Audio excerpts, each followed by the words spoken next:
আসসালামু আলাইকুম ওয়া রাহমাতুল্লাহি ওয়া বারাকাতুহু। মাতা ও দাদার স্নেহ থেকে বঞ্চিত হলেন নবী মুহাম্মদ সাল্লাল্লাহু আলাইহি ওয়াসাল্লাম। আরবের রীতি অনুযায়ী রাসূল সাল্লাল্লাহু আলাইহি ওয়াসাল্লাম মায়ের স্নেহ বাঁধন খুলে চলে যেতে হয়েছিল দুধ মাতা হালিমার ঘরে। দীর্ঘ 2 বছর তার বুকের দুধ পান করেন।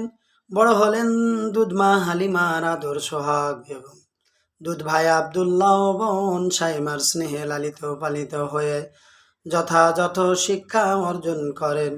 অতঃপর 6 বছর পা দিতেই মা আমিনা করে এসে নবজীবন লাভ করতেছিলেন।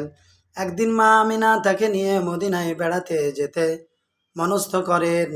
আমিনার বংশের অনেকেই আত্মীয়রা সূত্রে মদিনার সাথে জড়িত, আবার স্বামী আব্দুল্লাহ সেখানে সমাহিত হয়ে আছেন।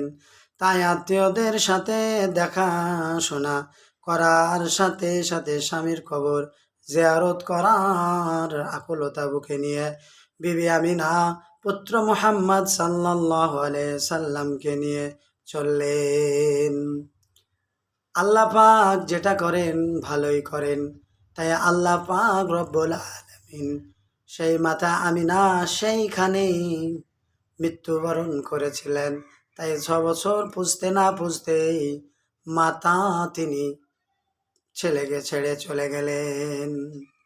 সুবহানাল্লাহ, চিন্তা করে দেখেন এতিম অবস্থায় কোথায় থেকে কোথায় নিয়ে গেলেন আল্লাহ পাক, তাকে বিশ্ব নবী বানিয়ে দিলেন, নবীদের সর্দার বানিয়ে দিলেন। আল্লাহ কোরআনে তা প্রমাণ করেছেন।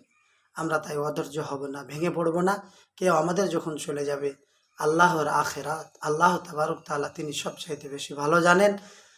আল্লাহ তাবারক তাআলা যা ইচ্ছা তাই করেন, আমাদের কিছু করার নেই। তাই আমরা সকলে সহি বুঝদান করেন, আমিন।